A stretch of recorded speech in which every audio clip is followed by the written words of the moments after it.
Monaco 64, home of alternative economics and contrarian views. So today we have Jon Forrest Little back. We interviewed him last week about the net zero and zero brain of the globalists. Today we're going to look at Jon's new gold paradigm. And yeah, Jon, welcome to the channel again. And maybe tell the viewers a little bit what's been happening in terms of your thoughts about gold in the last 2 years. And then we'll go on to your article that you wrote about a month ago. Okay, great. Yeah, again, thanks again. I'm grateful to be here. I got some wonderful feedback. Your viewers are passionate. I got some notes from them, and I will get back to every single one of them. Yeah, so it's been real confounding the last 2 years. I was the Morgan Report financial analyst and worked for quite a few different people as a ghostwriter. And I felt like I was almost chasing my tail around, pivoting from sort of what I consider a noisy messaging landscape, even following these people on Twitter that are geniuses like Lynn Alden or Luke Groman. You almost have to be a PhD to, keep up with these things. And, so I'm looking at the 200-day moving average, levels of support and resistance. Meanwhile, pivoting to another screen, what's the Dixie up to relative to the other currencies? What's the latest fractional banking scheme that's going on? And then you get into all the things like cups and handles, Fibonacci correlations, Elliott waves. And I thought, I don't think I have time to do this, nor could I get into an elevator with some stranger and explain gold to them. And they always say the best sales pitch is, can you convey it in 30 seconds? So then I started going down a new rabbit hole, which is what is gold itself, intrinsically. And that's where I decided to write this article on what I'm calling the law of intricacy, scarcity, and utility. So let's get into it. So here we have the pickaxe.xyz. I recommend, if you haven't gone to this page yet, that's Jon's page that you do. So here's what he was talking about. So gold's new paradigm, first to report embodied energy, law of intricacy, scarcity, and utility. So I'll let you pick up here, Jon. Yeah, just scroll on down and I'll get into some charts that are in here. Charts, yeah, okay. Yeah, you'll see. So let's start here. In fact, this hat right here is for Summit Brick out of Pueblo, Colorado. I worked there for 17 years. And we were forced by the architects to sort of do a study on everything involved in the task of making a brick, from harvesting the clay, or you could just say scraping the ground or mining the clay. Then it would go down a conveyor belt through an extruder. An extruder would push it out into these wet columns. Then we'd get metal wires, cut them into 4x8 units. They would then be dried and stacked on rail cars. And they would go through this journey of a kiln that was close to 100 yards long for 4 days. Then they would be stacked, and you'd have to separate the good from the bad, and then finally shipped to the job site. And when you take all of that energy and you, each brick then has a value, and that score was about, just remember this, viewers, 10, okay? That was the embodied energy. And that's extremely important to architects because they were designing buildings that they wanted to have a good score with different green globes and LEED to use sustainable materials. So then you'll see I had the same repeated charts for making wine, making a Navajo rug, making olive oil. But let's stop right there where the chocolate bar is. That one chocolate bar takes 250 watt hours to make a typical 100 grams worth of chocolate. Or you could use that same energy. It's almost like you have a choice. Do you want the one chocolate bar, or would you rather have 20 kettles of spaghetti? They both use 250 watt hours of energy. So what I'm calling this now, as we go down, as you scroll down, is all of the intricacy and complexity it takes. Here's wine, for instance. You starting with planting, before you even plant the grapes, you got to prepare the soil, right? And then the crushing. You've always seen people up, stomping the grapes. And, it's not like you just get this wine one day and it didn't go through this extremely exhaustive process. But wait till we get to gold. It's insane. So these are all things that we consider sort of, I wouldn't call them luxury items, but items of distinction. And I tell the story of the farmer, the rancher, and the gold miner. And in that case, it's basically the way the market works. Someone can spend a whole season planting their crops, preparing the soil, harvesting the crops, and getting them ready for market. Meanwhile, the rancher can do the same thing, taking care of the goats and the dairy cows and preparing the milk and getting it ready for market. And meanwhile, Mario and I could be panning for gold with our pickaxe. And we all agree, at the marketplace that each other's work, we respect each other's labor. We respect each other's, what we bring to the table versus just printing dollars or certificates. So now we go on down the article here. I've just told the metaphor, the farmer, the rancher, and the miner. Same thing with olive oil. I don't think I need to get into all the steps of that. But this one makes a lot of sense, would be the Navajo rug. My parents live in the Four Corners region, and a lot of people have Navajo rugs, and they're valuable, and it's because of the intricacy and the labor. We're talking traditional people in indigenous communities that are caring for the sheep and then shearing the sheep, and then they have to spin that into yarn, and just making what is called the loom. It takes forever, just all this engineering that goes into that. And it probably takes someone a good 6 months to a year to make a good rug. And then after that, there's their reward. There's your typical Navajo rug sold at the iconic trading post near Shiprock, New Mexico, $4,800. And now they're going up in value, by the way.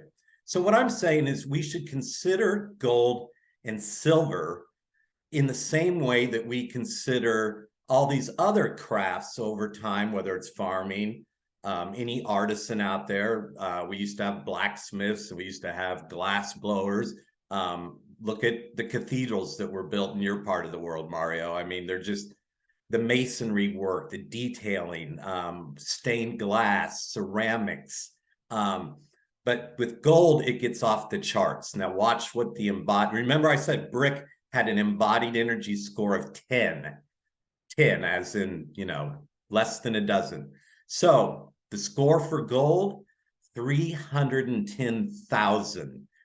That's taking the embodied energy, it's there at the bottom. So these are basically, it's megajoules per kilogram. So there's no other metal on planet Earth that has such high embodied energy.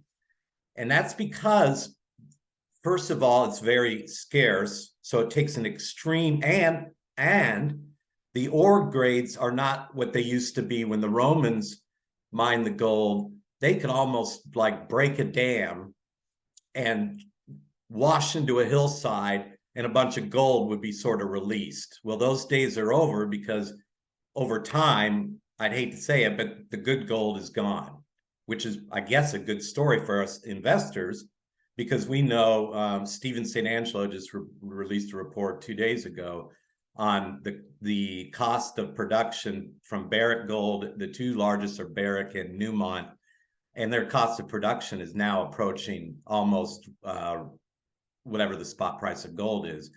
And for silver, it's really the same. So we're in what they call backwardation, which is a state that's extremely going to be very nerve-wracking for silver users, especially the solar panel people, the electric vehicles, the electronics industry. So what are your thoughts on this? You had a wonderful chart I'd never seen before, Mario, about, and it goes to sort of how gold holds its value against some other currency. If you don't mind sharing that with the audience. Just a question. So the measurements for these items here is the same as this MJ megajoules for per kilo. Yeah, per kilogram. Oh, I mean, look at the refrigerator only, or a washing machine, 3,900 and gold, 310,000. It's like really an amazing difference. Oh yeah, the charts I was showing you is because I interviewed someone a few weeks ago, and he showed me this website, fxtop.com, and I played around with it, and I've looked at the historical exchange rates. And you can place the currency first here, as you can see, because usually when we look at the price of gold in dollars or other currencies, gold is first, is on top.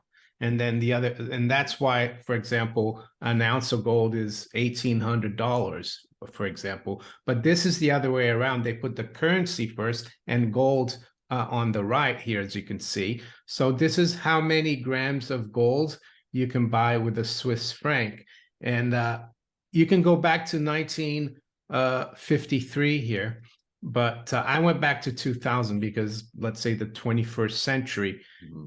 And Swiss franc is actually the best performing of the ones that I've looked at. I don't think there are any other currencies that have done as well, but actually it's dropped 73% versus gold since the beginning of this century. So you could get about 0.07 grams for 1 Swiss franc about 23 years ago. And now you can get 0.0182.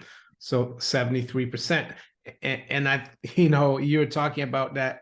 You were looking at everything for 2 years, the moving averages, the dollar index, and so on and so forth. Everyone talks about, oh, the king dollar, the dollar is really strong.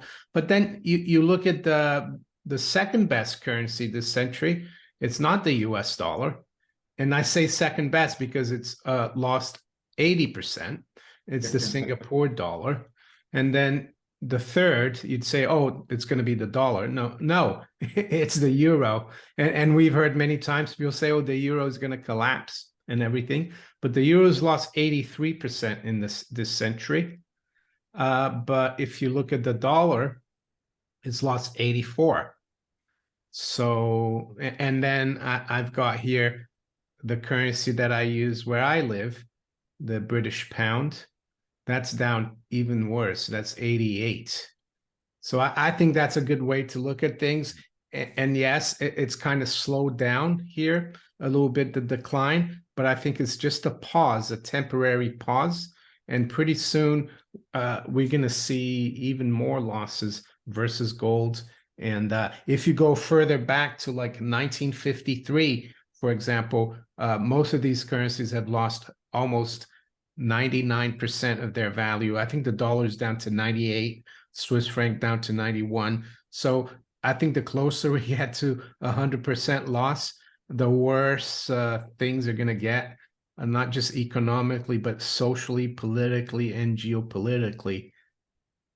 Yeah, that's an incredible chart, and I had not seen that, and I'm grateful to you to share that with me and the audience. It's awesome. It does sort of paint the picture and sort of reverse mirror.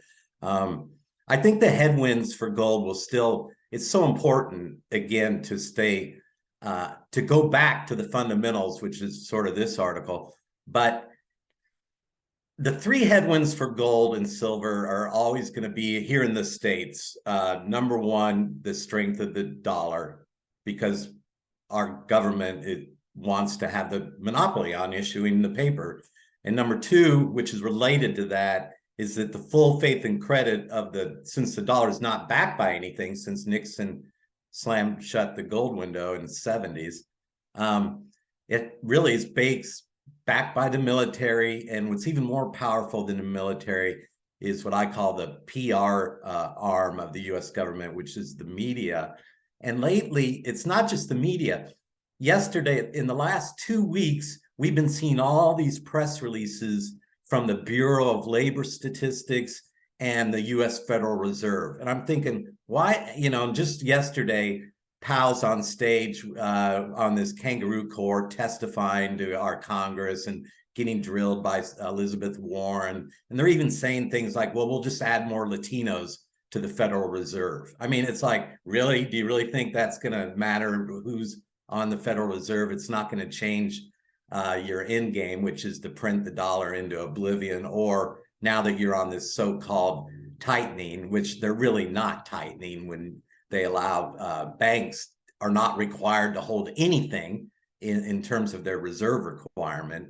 So again, it is important to remember the three headwinds against gold, but always be visiting, why gold, and what's funny about this embodied energy study is it's fairly new. It's a fairly new science. And yet the Greeks and the Romans and the people that valued gold over thousands of years, they weren't aware of this. But for some reason, we've all just decided in this weird sort of time traveling experiment that gold has this fundamental value. And it's because it's sort of a noble metal. Of all the metals, it does the best in terms of interfacing with gases or liquids, or it's immune to corrosion and things like that. And what are your thoughts there? Yeah, this embodied energy field, who's like brought this back up? How long have people looked into it? It just started when there's and I guess now I'm going to get in trouble because last week I don't know the acronyms. I just know their meaning in terms of their relevancy. But it's LEED, L-E-E-D, which has to do with, once again, environmental design that architects rolled out. And in your part of the world, I believe it's called green globes. And the idea was, if you're going to build a building, they wanted things to have low embodied energy. So brick actually became at a score of 10. In other words, they don't want something like steel and aluminum have higher embodied energy to do like a typical building envelope for, let's say, a skyscraper. In the old days, they used what they called structural clay-fired masonry units, which actually perform better than steel beams. But now everything's based on speed and cost. And as long as you could get cheap steel out of China, that's game on. Let's build everything with these with steel. So there was sort of a pause with some of these environmentally, quote, friendly buildings. That's when the study of embodied energy came to light, in terms of, let's put a calculator to everything on planet Earth, from harvesting the raw materials through processing, the refining, to there's even a score, like they had to use materials within 500 miles of the job site versus would get more credit. Yeah. So if you were a LEED platinum or a LEED gold, your building somehow got better tax credits, And I think, but a lot of the general contractors and the banks were saying, yeah, but these buildings are now costing us a fortune as we hunt for these elite building materials. And it's funny too, because no one wanted to use brick, which had been around for thousands. The Great Wall of China is made of brick. I know, and like all the old buildings here in the UK, the Victorian, Georgian buildings, they're all brick. I guess it's weird because you think it's really cheaper and better to use steel, but from what you're telling me, brick is the best, most efficient, low energy thing to use. Right, and it's also got the compressive strength of brick is like 9,000 psi, and for concrete, for instance, on a good day is 1,200 psi, which basically just means that the density of the material, since it goes through that kiln, it becomes vitrified. The clay itself is almost like a ceramic product. So it's gonna keep your house, warmer in the winter and cooler in the summer, because of the physical properties of the brick gives it thermal lag. So you couldn't go out and build a building with gold, because at that 310,000 embodied energy score, well, first of all, we know it'd be a little cost prohibitive, but there were cathedrals in the day where they had gold and, gold used in the domes, and courthouses, or at least gold in the paint. You still see that with some religious iconography. It's interesting that you mentioned here, and I'll quote, a theory that finally escapes all the trappings of politics, monetary policy, evaluating gold prices denominated in various currencies. We just fell into that trap. But anyway, inflation and manipulation, the law of intricacy, scarcity, and utility, or embodied energy, overrides the LBMA, COMEX, and Shanghai Gold Exchange. Moreover, a new paradigm making most technical analysis obsolete.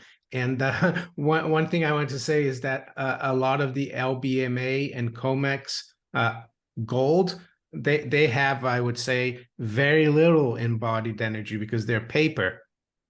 Right. Yeah. Oh, someone did write a story about that. I think it was that it basically goes to an old theory of printing, and it's called seigniorage, which is seigniorage is sort of the privilege that the issuer of the currency has, in that if it only costs 17 cents to print a $100 bill, they're basically getting the difference of that out of you in labor. You're basically that's their profit, because we all work for the currency that's being debased, chasing this $100 bill around that only costs them 17 cents to make. So there has been some sort of looking into that. Yeah, I think it was like on Chinese state TV, someone made a comment about that, saying that it only costs 17 cents to print a dollar. Of course, in the old days when the dollar bill was a promissory note for for a gold coin, a $20 bill, the seigniorage, there wasn't that seigniorage paper because you had to. Mario, I have a cat problem right now. Can you pause real quick? Yeah. It'll take 1 second. No, that's all right. So yeah, I saw that the other day that someone in China noted about that 17-cent $100 bill. So that's what happens in the fiat currency system. I think in a sound money system where the mint, you could take some gold jewelry to the U.S. Mint, and they could coin like mint a coin for you. They take 1% of that gold. That's the normal seigniorage, but that 1% would be for them to cover their costs. So yeah, very interesting. And you wanted to tell me about something else as well? Oh, no, I was bringing up the cat wanted to get somewhere, and I had someone, I was on a broadcast just 2 weeks ago, and someone was like, I wish he would feed his cat. And I'm like, I don't neglect my own animals. It's just that I have a high maintenance cat. So I had to address that. I apologize. No problem. So yeah, any final words to the viewers? Because I just wanted to let the viewers know as well that we're not here telling you how to invest and how to make money. We're trying to tell you what money is and what gold and silver are, and how you invest is up to you. That's basically what we're trying to say. But if you keep your savings, and by savings I don't mean stock market investments, but like real old-fashioned savings money, I would say that keeping quite a bit of it in gold and silver is a good idea, especially in the long term, as you've seen from those charts I showed earlier.